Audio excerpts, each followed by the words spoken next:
Hey everybody, this is Cat Roll Hunter. We're going to do a little bit of a coin roll hunt. I've got some bags of largely uncirculated Canadian coins, loonies, toonies, and quarters it appears. We're going to see if I can upgrade anything in my collection. Stay tuned.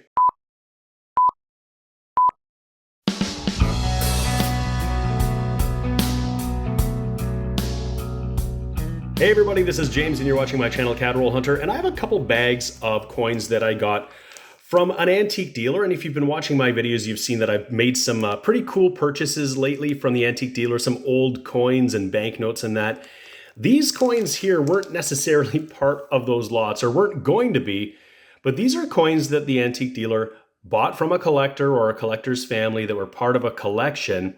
He was just gonna dump these into his till, because they just look like normal loonies and toonies. The only thing that stopped him when he looked at some of these, he thought, they look pretty nice and new, and he held them aside. And when the next time I was in, he asked if I might be interested. I just paid face value for them. He just thought they just look too nice to go into the till, and I really appreciate that because there are, I think, some 90s and 2000s, more contemporary Canadian coins, but some of them in really nice condition. Loonies and toonies particularly are really hard to find in bright, shiny condition. They kind of turn brown over time like pennies do when they get the elements onto them. Anyway, I'm gonna carefully let these out. We're gonna take a peek and see what they are and see if I can upgrade anything in my own collection. Maybe there'll be some varieties in here too, you never know. As I've just started to get these out of the first bag, you'll see that they're in actually a number of little baggies that were inside there, and I haven't opened this one over here yet.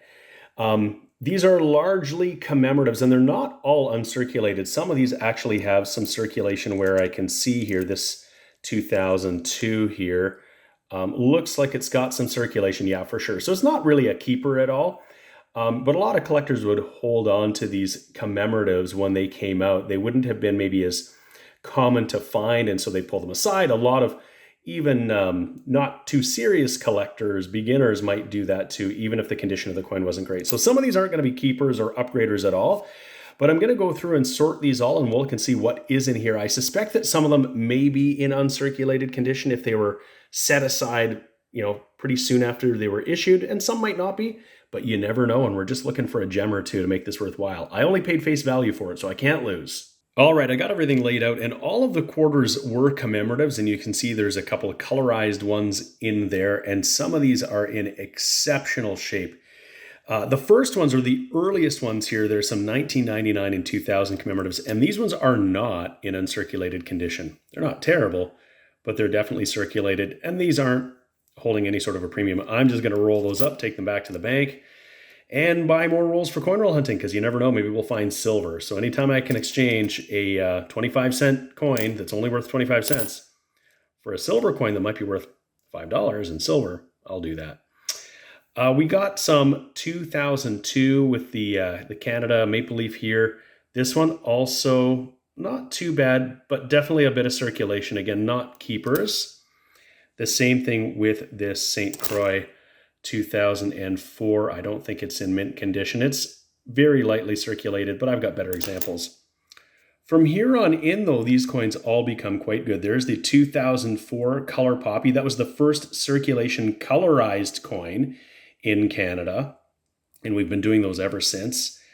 There is some beautiful 2005s. These are in gorgeous condition here, and there's a whole stack of them, maybe about 5 of them. Look really good. There's a 2006 colorized pink ribbon. And then we've got some Olympic ones. This hockey one here I don't think is probably the best example, but all of the rest of these are in gorgeous condition. If I can get close enough, we could probably see just the finish on these is just beautiful. And so they're gorgeous. I'll put those in my collection of Olympics. And you never know, maybe some trades with folks who would like to see some of those. We got one 50-cent piece here from 2002. This is also, I would say, a commemorative. This one's actually minted in pretty high numbers for the Queen's Golden Jubilee, and it pictures her with a younger portrait. So definitely not what was on circulating coins in 2002. So it's not low mintage like a lot of the other 50-cent pieces are around about that time. They were really minting very few of them. But it's a very cool design, and it's different than the rest. There's a commemorative nickel from 2005. It looks a lot like the nickels from World War II, the V nickels or Victory nickels. That's a cool one. And then there's just a 1999 dime.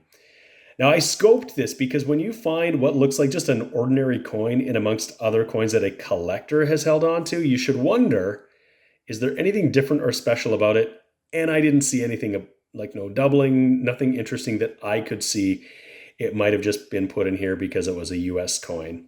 So interesting, but that's going to go back into a roll. I trade all of my US circulation coins with a friend who then exchanges them with me for his silver that he finds coin roll hunting, and he takes these ones down to the States and spends them. Next up, we got a whole bunch of Canadian loonies or $1 coins, and they're more or less in pretty good condition. Again, they haven't toned or turned brown. There's a couple of 89s. There is a commemorative for Confederation. That's 1992. Canada 125 celebration, showing some people in front of Canada's Parliament buildings in Ottawa with a Canada flag.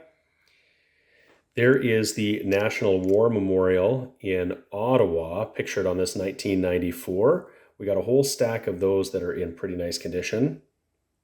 And there's a 1995, just your standard regular loonie. We've got a 2004. This is a Olympic commemorative. You can see the Olympic rings. This was not in the best shape. This one's definitely been circulated. I might not keep that one. There's a 2005. Now, that's something that could upgrade in my condition. I wasn't actively collecting at this point in time, so I wasn't taking the new coins that I might have when I was younger as soon as they were put in circulation and putting them to my collection. So my 2005 in my collection might not be this nice. And then we got some 2006s. This might be a loonie in flight or, just splashed out on the water here. These are sort of lucky loonies. These are loonies basically that were Olympic commemoratives here. And we got a whole stack of these 2010 Terry Fox commemoratives. And there's some varieties that we can look for in here. I'll show you what that looks like. We're going to throw them under the scope, and these all appear to be uncirculated. They were all together in a bag. There were a couple that were separate. So this is a really good opportunity to see the dye varieties that exist on this coin. This coin, we'll throw it up on the scope here on the big screen. And this has a lot of detail, particularly in all the grass here.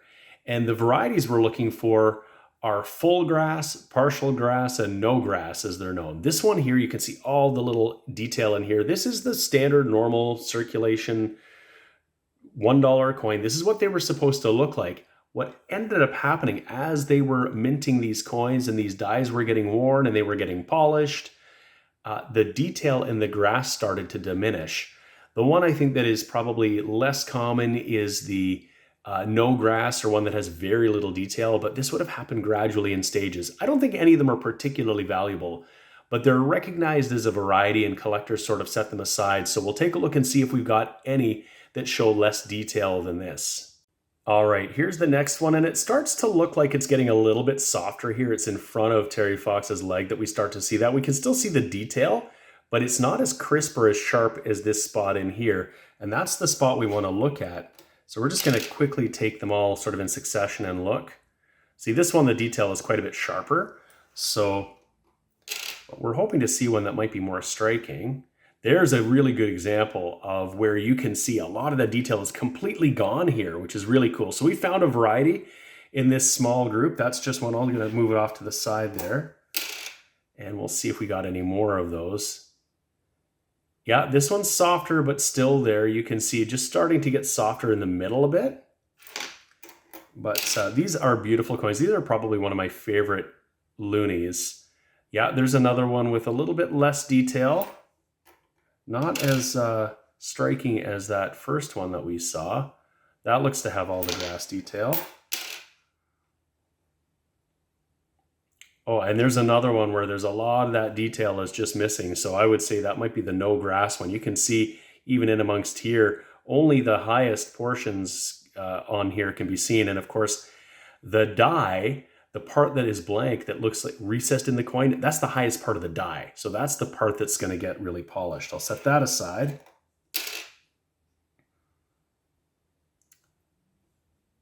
Yeah, this one also showing softness. Really cool that we're finding some varieties in here. That looks like it's got all the detail. Another one with really soft detail, really cool. That looks like it's got all the detail. And just last one here. Yeah, lots of grass detail. So here are the ones that 4 of them we found that would probably be called the no grass or worn grass. And then these ones all seem to be variations of basically like the full detail. So that's really cool. And we also got 5 toonies, and they're all from 1996, and that's the first year of the toonie. And look at these. These are in gorgeous shape. What we often find is that center core will turn brown, just like pennies would. But these ones are in excellent shape, and they really show some kind of frosted cameo on here on both the polar bear, and if I flip this one over, we don't really see it so much on the queen, at least not on that one. We'll take a look at this one over here and see. No, not so much on the queen. And there are a bunch of varieties that we can look for in the 1996s. The first one is pretty valuable in an MS condition, and these would all be in mint state, worth about $45 or $50, and it's a German planchet. So it's not an error because just to meet the demand, Canada was buying planchets from Germany, and so they're probably about 10 million, so they're not exactly rare. But those planchets have more, I guess, sort of striations or lines visible on the ring. I'm going to put one of these under the scope and see if we can see something like what I'm talking about. I always have my Charlton catalog handy when I'm looking through coins. I can see lots of information on the varieties that we want to look for. And there's lots of great information on the toonie in here, including the German planchet that I was talking about. So they describe it in here as being having more of a matte finish with lines across the ring versus a more polished, shiny finish on the Canadian ones. Once they start to circulate, it's really difficult or impossible to tell the difference between the two. So looking at uncirculated coins is the easiest way to know, probably the only opportunity to know if you've got a German planchet. If we look at the prices that show in here, the German planchet, so quite a bit harder to find, in an MS63, $100. So versus $6 for the Canadian planchet. So it's worth looking, even though I will say I'm not an expert and I'm not sure that I can quite tell. Here's an image of the German planchet from the Coins in Canada website, and you can kind of see those lines across the ring that they're talking about, more of like a matte type finish. I've pulled up under the scope one of mine, and I don't know that it actually quite has that. Let me just make this a little bit bigger so we can see more of it. I think what we've got here is pretty much the standard Canadian. You can, when I move the light a little bit, you can see some lines on here, but I'm seeing that to a degree on all of these, so I'm not convinced. If you have an idea what this is, let me know. If you think this possibly might be a German planchet, let me know. I'm not going to throw this back into circulation. It's a beautiful coin. All the ones that I got here are really in gorgeous condition. If there were any that might be a candidate, it could be this one, but I'm not 100% certain. Either way, it's a beautiful coin. I'm going to hold on to it. If you don't already have the Charlton catalog, I would highly recommend it. They are sponsoring my channel, but I have been using the Charlton catalogs for Canadian coins since I was a kid collecting coins. It is the ultimate resource on Canadian coinage, and I just like to keep it handy right beside me when I'm looking through coins, doing coin roll huntings or collection purchases, because it's going to help me find the things that I'm looking for and recognize them. So if you don't have one, you should pick one up. You can order one from the Charlton website. I've got the website on the screen, and use the exclusive discount code CRH20. And of course, I'm also partnered with Lighthouse Canada, and that's where I got this beautiful wooden stand that I just keep right here, where I keep all of my books and resources on when I'm looking through coins. It's got the German branding on it, Leuchtturm, but that's German for lighthouse. Lighthouse Canada, again, CRH20 is the discount code, so you can get 20% off your purchase and free shipping over $150 on your order, so that's a great deal. So my next step is just to check in my own albums to see if any of these might upgrade. They may very well, and so I'll probably flip them up and get them into my albums. And any of the rest that are worth keeping, I'm probably going to tube up with the rest of my BU examples from those years. And so I'll be right back. We'll take a peek. Here's my toonie binder, and I don't have a lot of great looking toonies. I found a nice one, 1996 coin roll hunting back in 2021 that I put in here. I flipped it up, labeled it so I'd remember when I got it, and put it in my album. But some of the others, the 97 and 98, they didn't seem nice enough to me to actually like put in here. These are just placeholders. I'll actually replace these when I get nicer ones and then staple them up and label them. They're just to hold a spot for now, so I've got one. But the ones I found today, the 1996s, I think are much nicer than this guy. I'll try to see if I can get this out of here with one hand. It's right in there nice and tight, so I'm not going to do that. But I think I'm going to flip these ones up here, and I would love to know if anybody thinks that any one of these might qualify as the German planchet. I think some of them, they all look really nice. This definitely has a shiny ring appearance. This one looks to have more of a matte finish. And that one might have more of a matte a little bit as well. It's pretty shiny. Really hard to tell, even for a collector like myself. But if you have any thoughts or ideas, definitely let me know. That one at the top right looks pretty shiny. Same thing with the one on the left, although I can see some lines on that too. I'll flip them up. I'll let you tell me what you think. Now, before I flip it up, I really want to mention the varieties that we're always looking for in the 1996s that are fun to find. And I found several of them. I think I found all of them, actually. The major recognized die varieties are the cigar, and there's a little die chip by the mouth of the polar bear that looks like a polar bear smoking a cigar. We don't have that here. The other one is the horn. I mean, that might be the one I haven't found. It looks like there's a die chip above the polar bear's face that looks like a horn. And then there's a no ice variety where this detail between the polar bear's leg above the sort of like ice floe, I guess, or whatever he's standing on, is missing. So there's just no detail in this spot here, and I found that as well. We don't have that on this one, and we can check all of these to see if any of them have those varieties. I don't see those here. No. You always want to check because you just never know. Not that one either. Not there. And one last chance here. And this is just a gorgeous, gorgeous coin. No horn, no cigar, and I see ice, so that's not it. Now, here's something interesting. I was taking a closer look at this 1992, and I just flipped it over. And I noticed something to the left of the queen. I thought perhaps it was damage from circulation, but I'm going to throw it under the scope, and I think it's not damage. So have a look at the planchet to the left of the queen's head.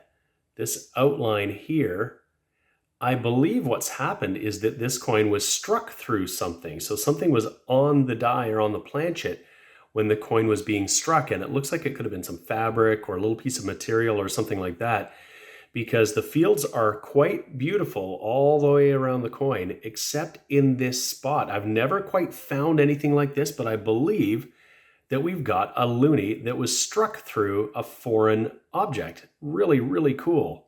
All right, I've gone through everything, and some of these loonies are going to find a home in my album.